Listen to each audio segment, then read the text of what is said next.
El mundo vive el horror de la guerra. Un terremoto estremece a San Juan. La máquina de River se vuelve imparable. Nueva etapa en la prensa argentina. Nace Clarín. Humphrey Bogart inmortaliza Casablanca.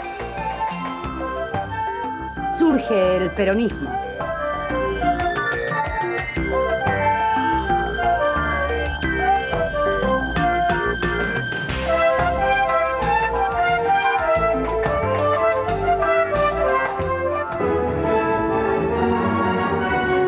Ante el avance alemán, el gobierno francés se trasladó a Vichy. El 10 de julio de 1940, el mariscal Philippe Pétain se convirtió en jefe de Estado. Y Pierre Laval en primer ministro de un gobierno marioneta y autoritario.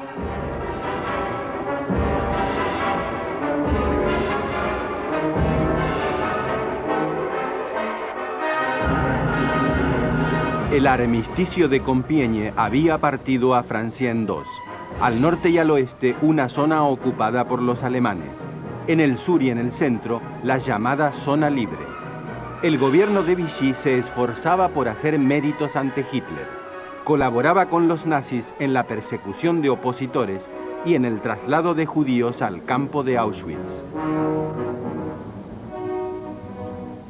Hitler, sin embargo, no era amigo de devolver favores. El 8 de noviembre de 1942, cuando los franceses se rindieron en el norte de África ante los anglo-norteamericanos, el Führer respondió avanzando sobre el resto de Francia.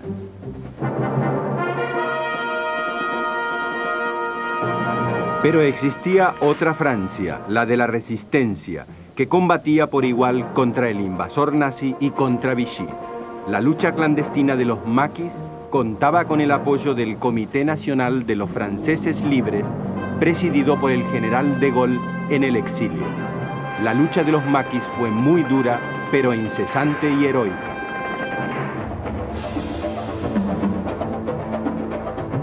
León Trotsky es asesinado en México por Ramón Mercader, agente de Stalin.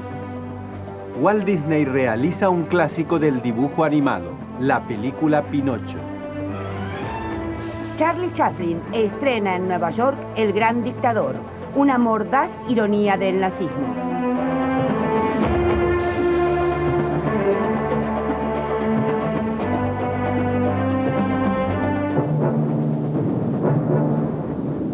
El 13 de agosto de 1940, bombarderos alemanes castigaron la costa sur de Gran Bretaña. Los nazis preparaban un futuro desembarco. Aeropuertos, carreteras, líneas férreas y fábricas fueron los blancos preferidos.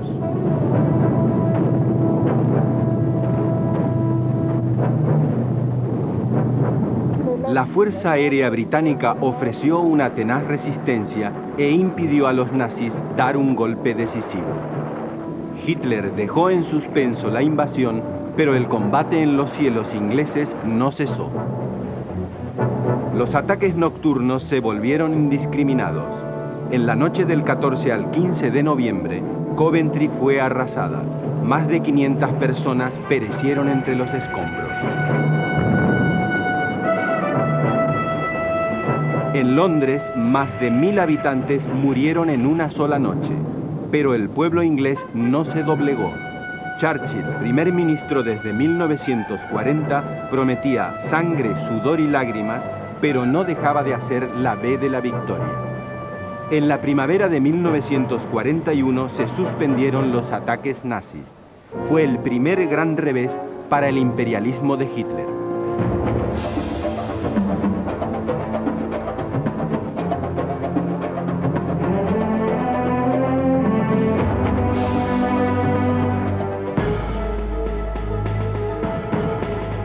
En la estación fronteriza de Hendaya, el 23 de octubre de 1940, Hitler y Franco sostuvieron un encuentro. Por detrás de su proclamada neutralidad, el caudillo buscaba la manera más disimulada de alinearse junto al Reich. Los encuentros de Franco con Mussolini en Bordighera y con el mariscal Pétain, cabeza del gobierno de Vichy, confirmaron la orientación nazifascista de la dictadura española.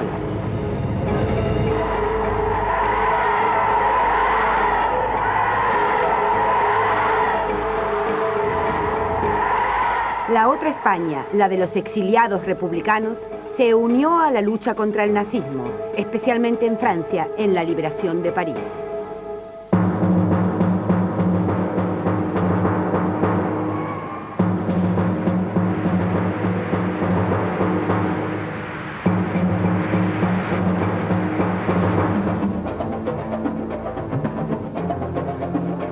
Adolfo Bioy Casares publica un clásico, La invención de Morel. Con la típica de Juan D'Arienzo nacen los grandes bailes de tango. Se inauguran en Mar del Plata la actual Rambla, el Casino y el Hotel Provincial.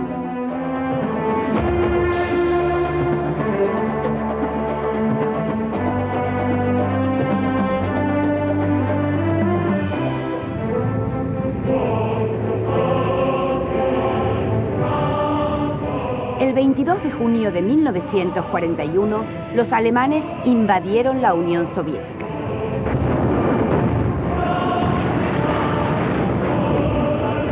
Hitler soñaba con extender el control alemán a toda Europa. En su delirio, acabar con el bolchevismo y el pueblo judío era asegurar la supremacía racial aria y consolidar un imperio germánico.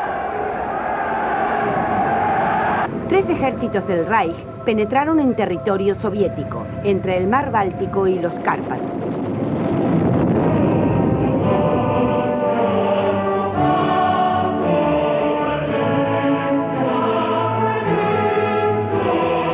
En los primeros meses de guerra, los nazis se acercaron a Leningrado, Smolensk y Kiev. Más de 100.000 soldados soviéticos cayeron prisioneros.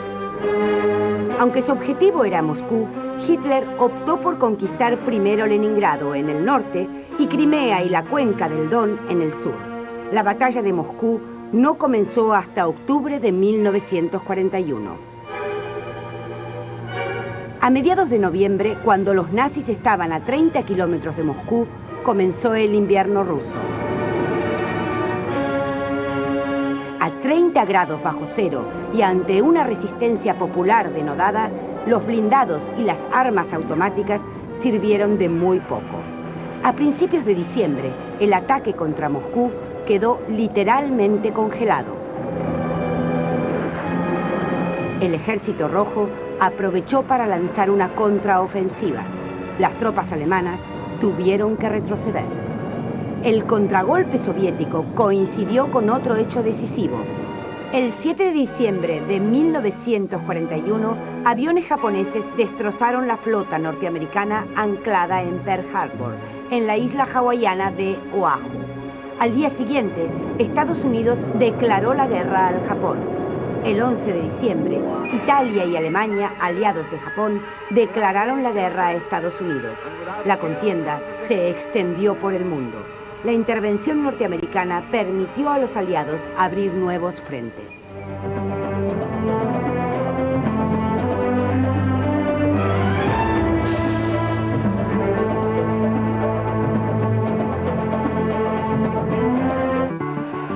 La máquina de River fue todo un suceso en los primeros años de la década del 40, bajo la batuta de su director técnico Renato Cesarini. El quinteto ofensivo formó la mayoría de las veces con Muñoz, Moreno, Pedernera, Labruna y Lustó. Con esta formación, una de las más espectaculares expresiones de finura futbolística, River conquistó los campeonatos de 1941 y 1942. La máquina hizo trepidar la tribuna con los goles de Angelito Labruna, como en este partido contra Racing. Fue una delantera exquisita y eficaz que se constituyó en leyenda.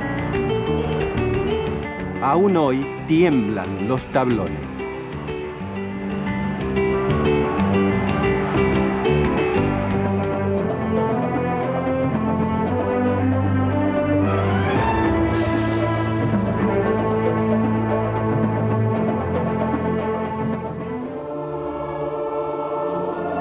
La conquista de Polonia en 1939 multiplicó el genocidio antisemita.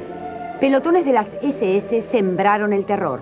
En el verano de 1941 se erigió el gueto de Varsovia, donde los nazis concentraron a 500.000 de judíos en condiciones inhumanas. Desde sus comienzos, el racismo se había revelado como una de las facetas más brutales de la locura nazi. En 1938, el atentado contra el diplomático nazi Ernst von Rath, cometido en París por Erich Greenspun, un joven judío de 17 años, ya había servido de excusa para desencadenar la histeria antisemita. En la noche del 9 al 10 de noviembre de 1938, la noche de los cristales rotos, unidades de las SA y las SS atacaron barrios, instituciones y comercios judíos. Poco después, las llamadas leyes de Nuremberg anularon los derechos civiles de los judíos, que fueron marginados de toda actividad económica, cultural y científica.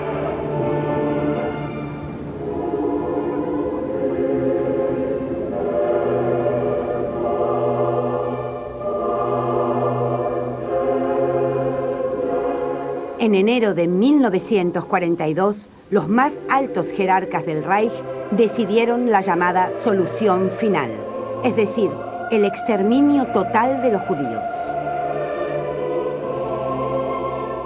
La campaña de Rusia incrementó el genocidio. Millones de personas fueron concentradas en los campos de Auschwitz, Birkenau, Majdanek, Treblinka, Belzec, Sobibor y Chelmno. Los campos de exterminio demostraron que el infierno existía, pero en la tierra. En 1941, para industrializar la matanza, los nazis recurrieron a las cámaras de gas. Los prisioneros eran duchados con gas tóxico Ciclón B.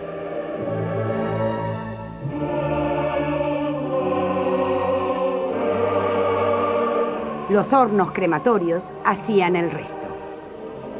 En el verano de 1942 se inició el traslado del gueto de Varsovia al campo de Treblinka.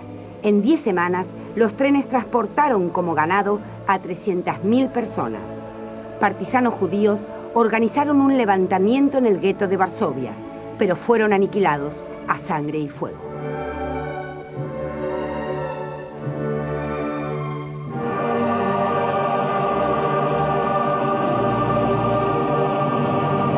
Ante el avance soviético, Heinrich Himmler, jefe de las SS, ordenó el traslado de los judíos a campos más próximos a Alemania.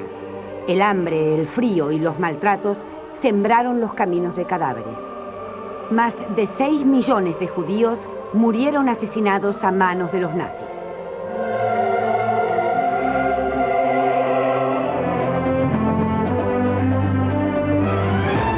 El holandés Willem Johan Kolff desarrolla el riñón artificial. Deprimido por la barbarie del nazismo, el escritor Stefan Zweig se suicida en Brasil. Estrellas del cine de Hollywood se alistan como soldados para animar a los que marchan al frente. El poeta Miguel Hernández muere en las cárceles del franquismo.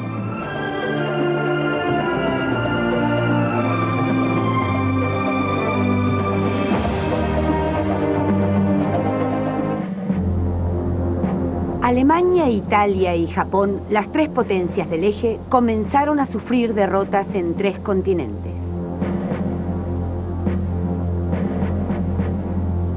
En junio de 1942, Japón perdió la batalla aérea y marítima de las islas Midway, en el Pacífico.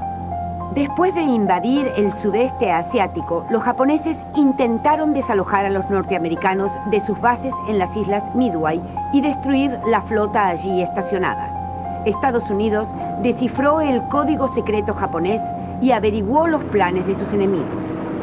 En un fulminante ataque, los norteamericanos hundieron 4 portaaviones y 2 cruceros de combate nipones.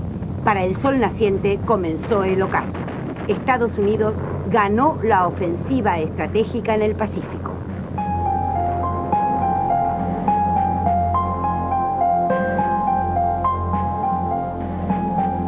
En África, en junio de 1942, tropas ítalo-germanas ocuparon Tobruk.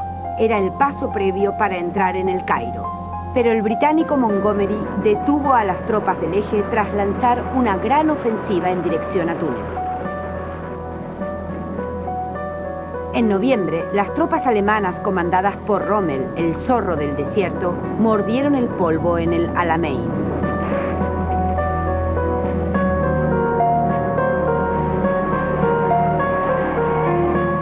En Europa, la suerte del nazismo quedó sellada en Stalingrado.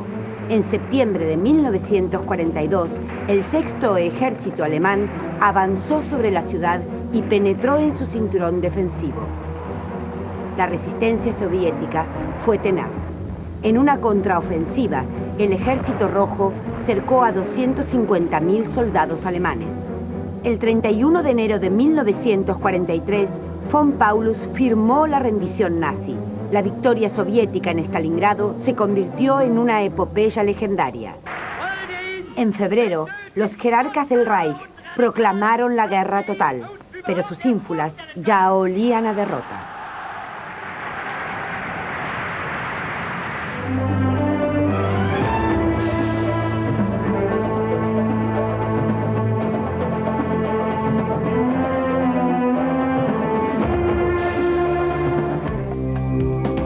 El 7 de agosto de 1943, Vito Dumas, a bordo de su yate Leg II, fue recibido como un héroe en Buenos Aires.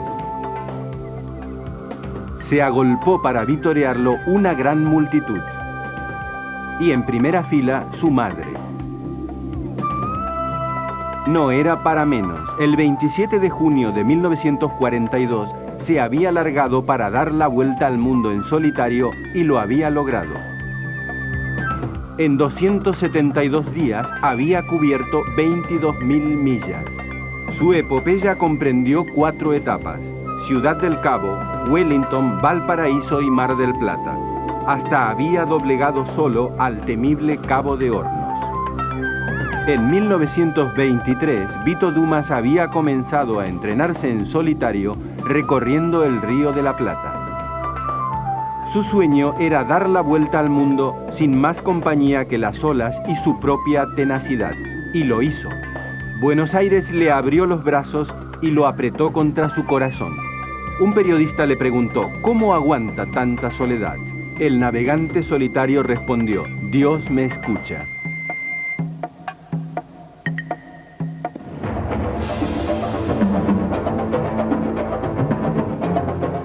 Gandhi inicia una huelga de hambre contra el dominio colonial inglés en la India. El químico suizo Albert Hofmann presenta el LSD, el famoso ácido lisérgico. El hilarante Pepe Arias se convierte en el rey del monólogo.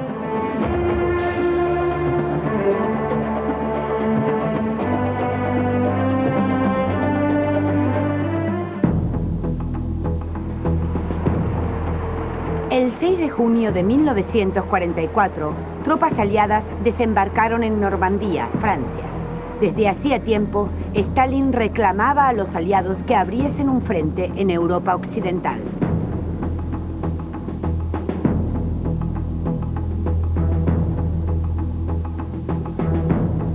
En agosto de 1942, un comando aliado intentó un primer desembarco cerca de Dieppe, pero fracasó. Hitler ordenó construir un muro atlántico, desde los Pirineos hasta Holanda. El Führer apostaba a que los aliados desembarcarían en el paso de Calais, que era la distancia más corta de Inglaterra, pero no en Normandía. Los aliados, al mando del general norteamericano Eisenhower, desembarcaron en Normandía y consolidaron 5 cabeceras de puente. La contraofensiva de los blindados alemanes fue frenada por la aviación aliada. A principios de julio, los aliados abrieron una brecha en Avranches. Apoyados por la resistencia, avanzaron sobre Francia. El 25 de agosto, París fue liberada.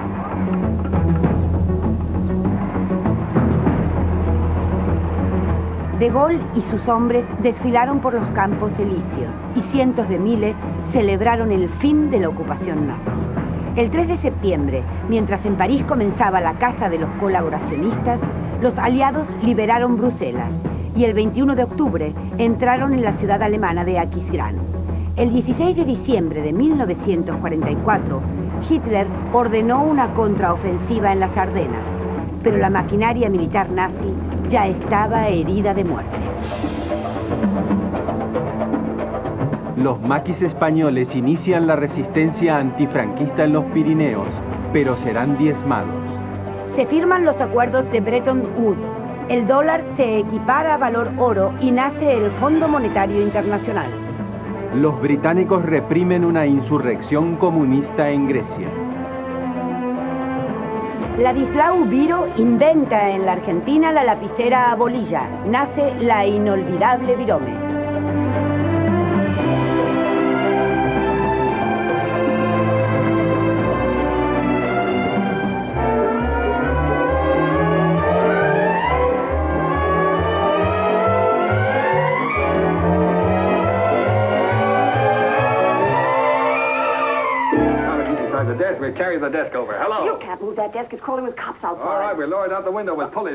La comedia Luna Nueva de Howard Hawks hizo reír al público con sus diálogos divertidos.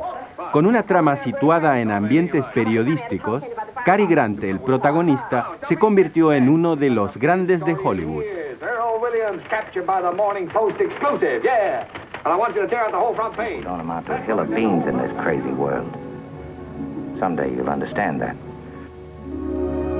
En noviembre de 1942 se estrenó Casablanca de Michael Curtiz. Humphrey Bogart e Ingrid Bergman conformarían una pareja inolvidable. Durante la guerra en Marruecos, Rick y su examante Ilsa viven un romance, pero Ilsa está casada con Laszlo, un partisano buscado por los nazis. La historia adquiere dimensión política.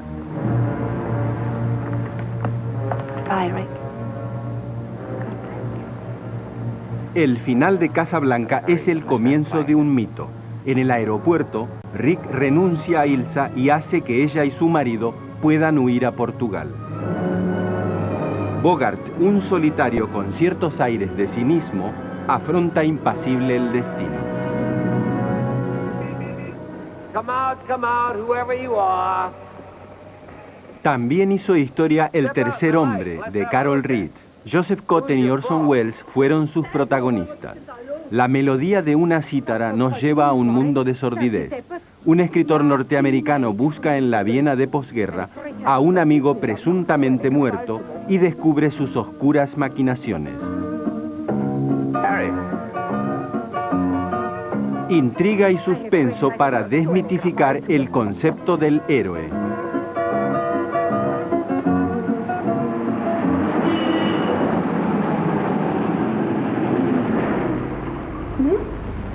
¿Qué veo? No puede ser. La Argentina ganó impulso y cruzó la puerta ancha del cine. Los martes Orquídeas de Francisco Mujica sembró sonrisas en 1941. Mirta Legrand y Juan Carlos Torri convirtieron al título en una receta de amor. Los martes Orquídeas se volvió un sinónimo de romance y final feliz.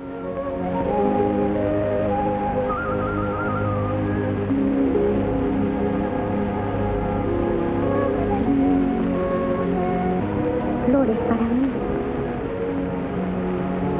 Nunca lo hubiese creído.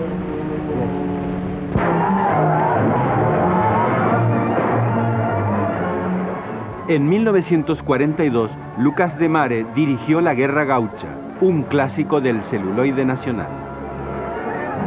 Ángel Magaña, Enrique Muñoz y Sebastián Chiola. La patria, como si la patria le fuera a dar algo. Los tres animaron un guión escrito por Homero Manzi y Ulises Petit de Murat a partir de La Guerra Gaucha de Lugones.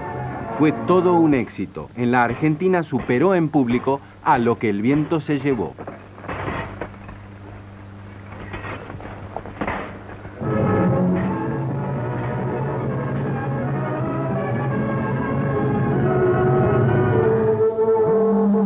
Pero el cine argentino necesitaba un poco de escándalo.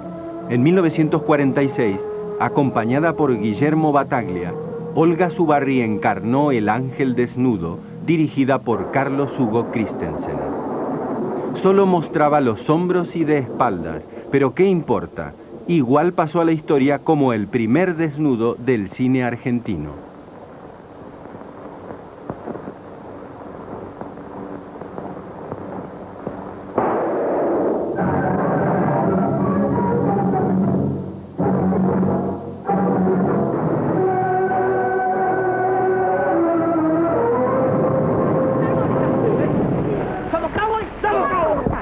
Pero el país también necesitaba reír y aparecieron los grandes del buen humor.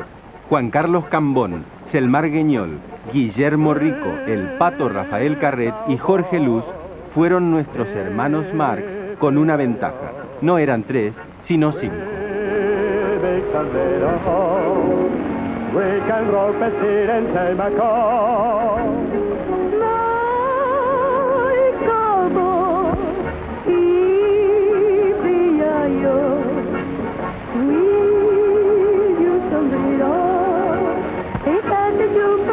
De mi flor.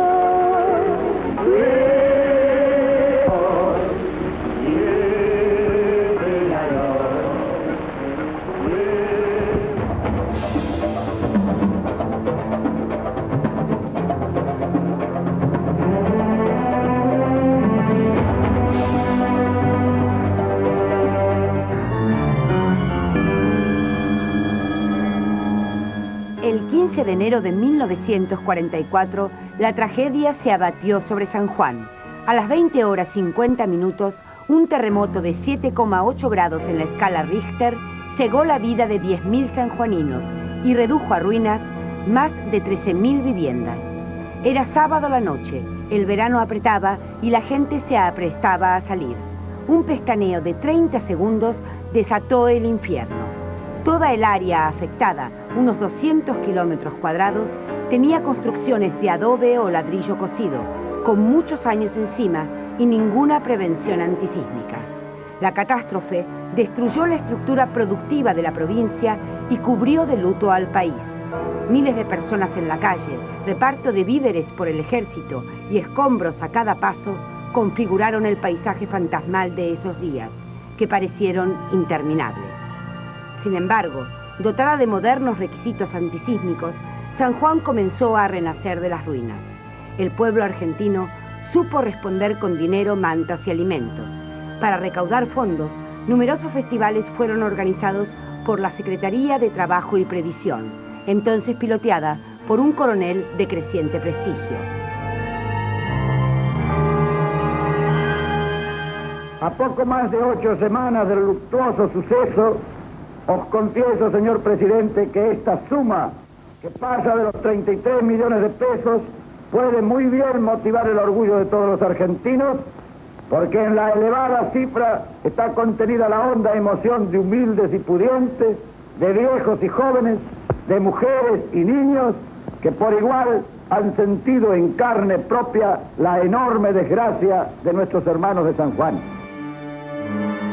En uno de esos festivales, el coronel, que se llamaba Juan Domingo Perón, conoció a una joven actriz llamada Eva Duarte.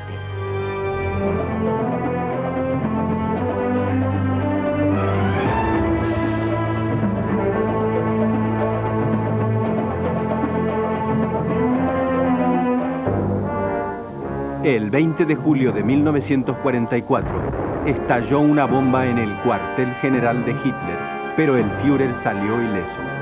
Esa misma noche fueron ejecutados los cómplices del autor del atentado, Klaus Schenk, conde von Stauffenberg. Desde el ascenso de Hitler en 1933, comunistas, socialistas y demócratas en general se opusieron al terror nazi. Proscritos por el Reich, siguieron trabajando en la clandestinidad. Fueron perseguidos por la Gestapo y casi todos murieron en los campos de exterminio.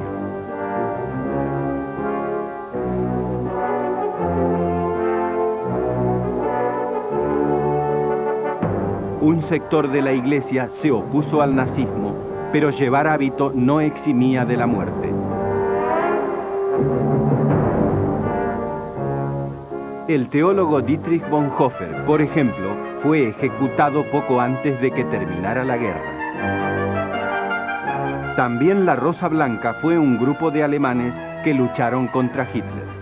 En febrero de 1943, los hermanos Sophie y Hans Scholl y Dollfuss Prost fueron detenidos en Múnich y ejecutados por la Gestapo.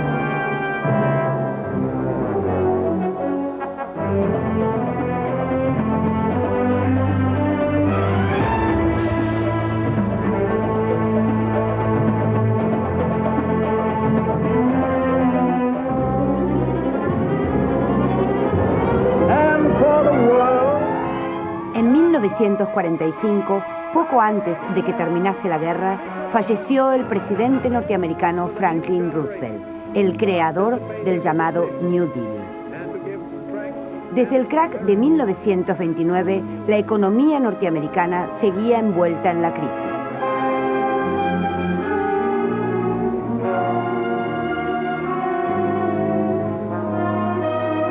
El New Deal impulsó el proteccionismo estatal y puso fin a la depresión. Generosos créditos y un plan de grandes obras públicas redujeron la desocupación.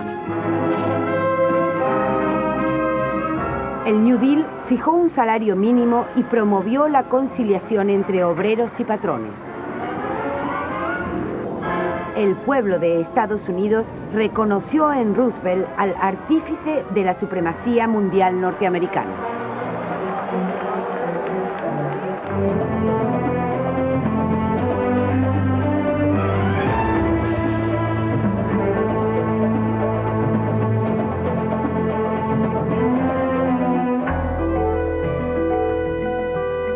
A comienzos de 1945, Roberto Noble tomó nuevamente por sorpresa a sus amigos.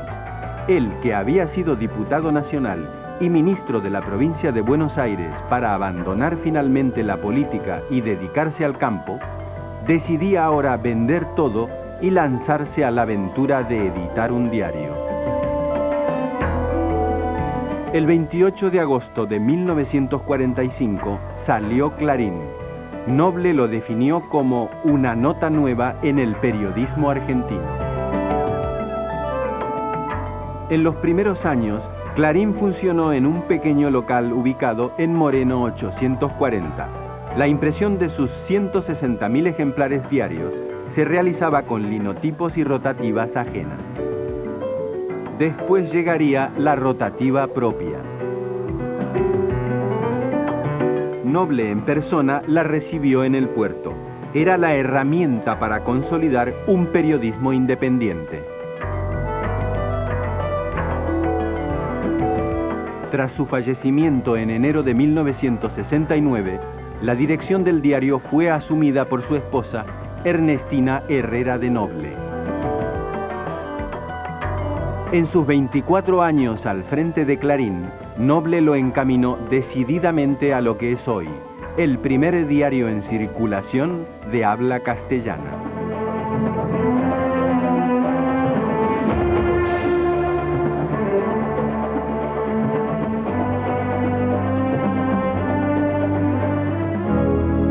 El 7 de mayo de 1945, el general Alfred Jodl firmó ante Eisenhower la rendición incondicional de Alemania en el frente occidental.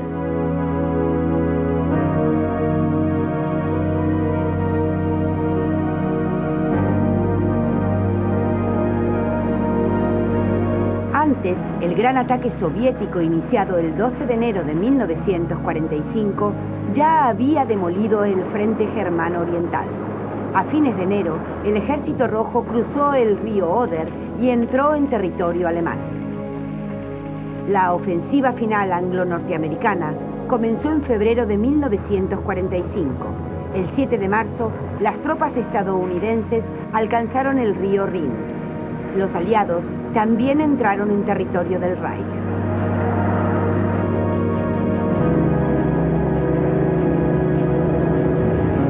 El 25 de abril, los soviéticos y los norteamericanos se abrazaron en Torgau, a orillas del Elba. El mismo día, el Ejército Rojo cercó Berlín.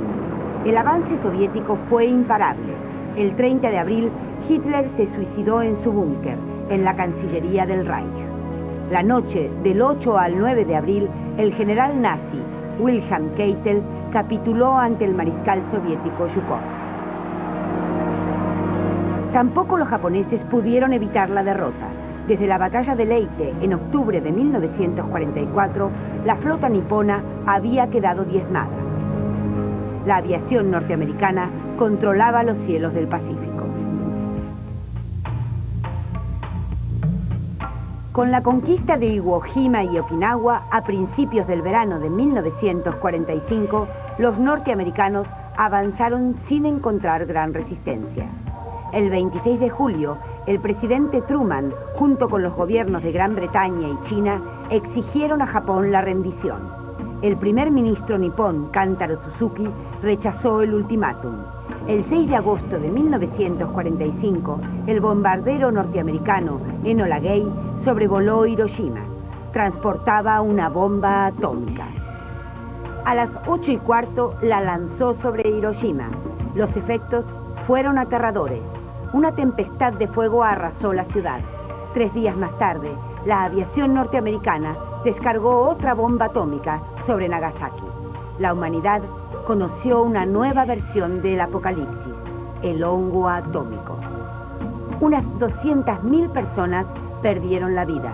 Muchos miles, aún hoy, sufren las secuelas del horror.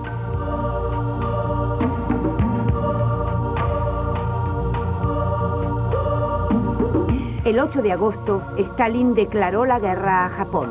El Ejército Rojo invadió Manchuria, el norte de Corea y las islas Kuriles y Sajalín. El emperador Hirohito capituló.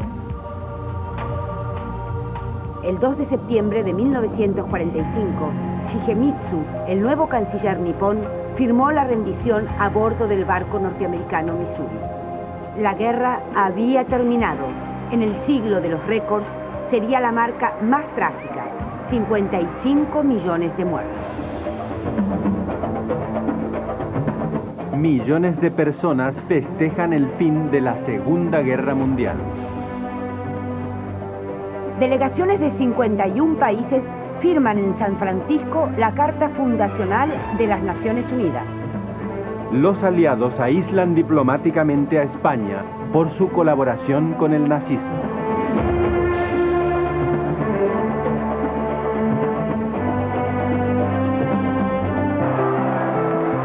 Aunque la historia de los pueblos trasciende en cualquier fecha, hay días que parecen marcar toda su historia.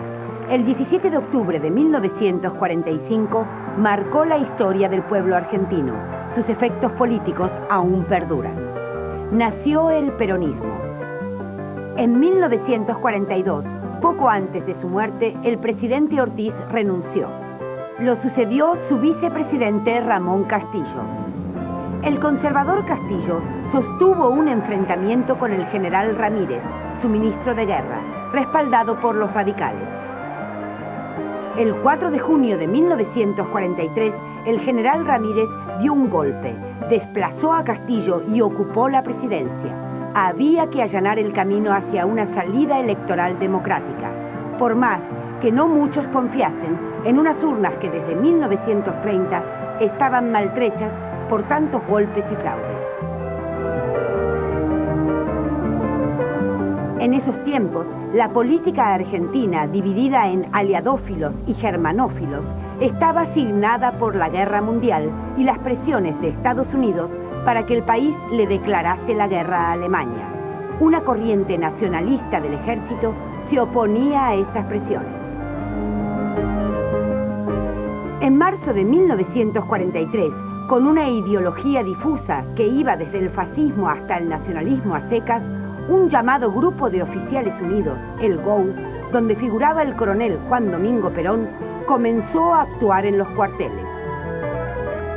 En marzo de 1944, ante un tácito ultimátum norteamericano, Ramírez rompió relaciones con Alemania, pero el 9 de mayo de 1944, presionado por los nacionalistas, Ramírez debió renunciar.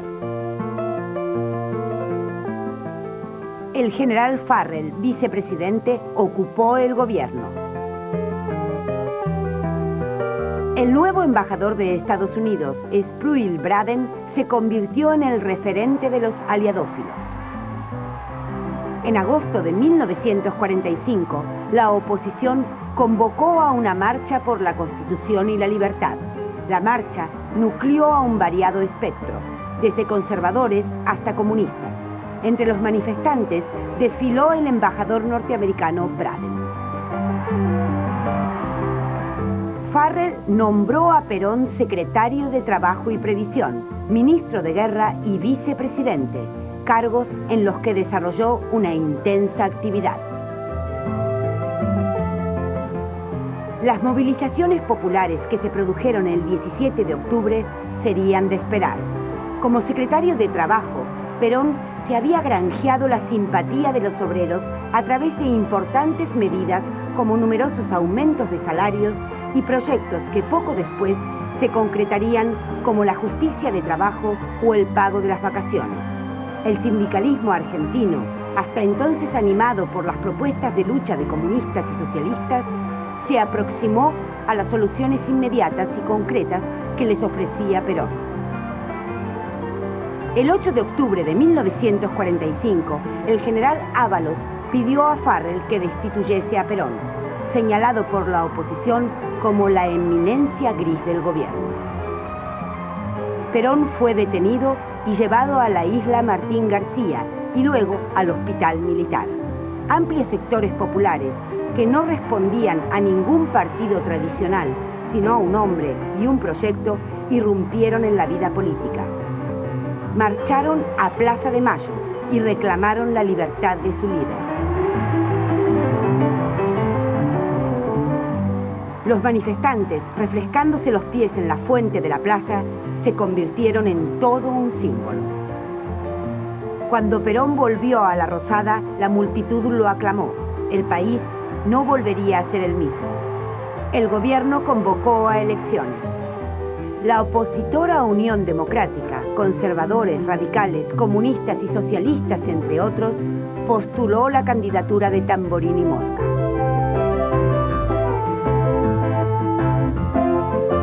El frente que apoyaba a Perón, laboristas, exradicales y centros cívicos independientes, lanzó una consigna tajante: Braden o Perón. El 24 de febrero de 1946, en las primeras elecciones democráticas desde 1930, el peronismo superó a la Unión Democrática por un 10% de los votos.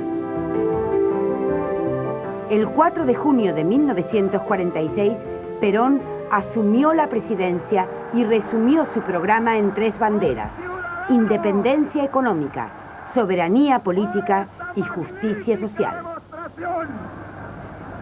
Que el pueblo argentino realiza a su magnífica victoria del 24 de febrero.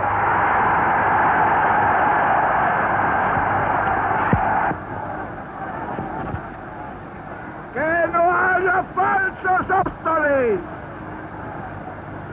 que no haya egoístas,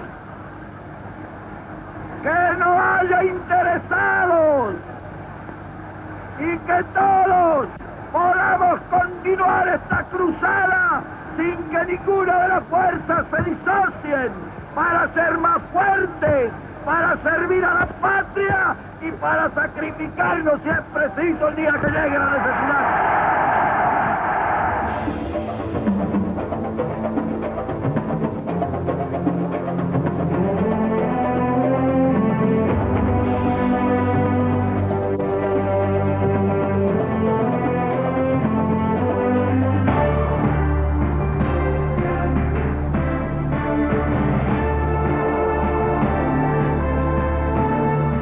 En 1941, el ingeniero Konrad Zuse da a conocer la primera calculadora eléctrica capaz de funcionar mediante un programa.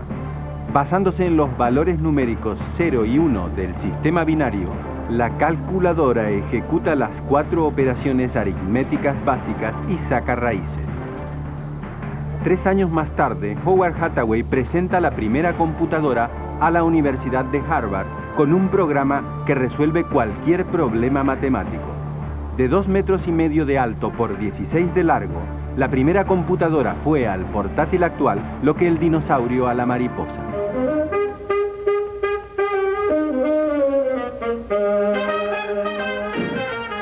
En los años 40, el swing comenzó a animar la vida en Estados Unidos. La nueva estrella era Glenn Miller, trompetista y director. Combinó 4 saxofones, un clarinete que llevaba la melodía y su propia trompeta. Al ritmo se sumaba el show del espectáculo.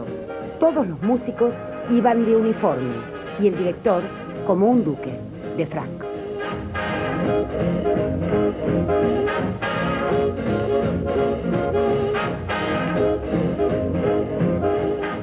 En 1942, Glenn Miller fue llamado a filas y enviado a Europa.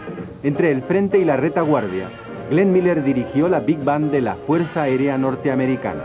La fiebre del swing se extendió por todo el mundo. En diciembre de 1944, el avión en que viajaba se estrelló. Glenn Miller pasó a la gloria, pero el swing siguió animando al mundo de la posguerra. En 1943, Enrique Santos Discépolo, que acá aparece en la película El hincha, escribió Uno, toda una cátedra de filosofía. Ya había compuesto Cambalache. Para algunos, su letra es la definición más clara de los años 30. Para muchos, la radiografía exacta de todo el siglo XX. El 15 de julio de 1943, la Argentina batió un récord. Nacieron los quintillizos Diligenti, los primeros de la historia del país. Al hogar del matrimonio, formado por Franco Diligenti y Ana María Balota, la cigüeña trajo 3 mujeres y 2 varones. Gracias al nacimiento de Alberto, Esther, Fernanda, Cristina y Franco, la Argentina pudo mirar de igual a igual a Estados Unidos, cuya condición de potencia había sido confirmada por las quintillizas Dione.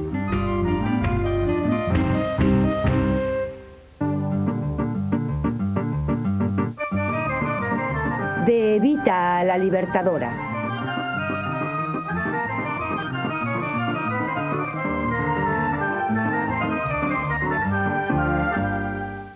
En el próximo video, Evita le hablará a los descamisados de la razón de su vida.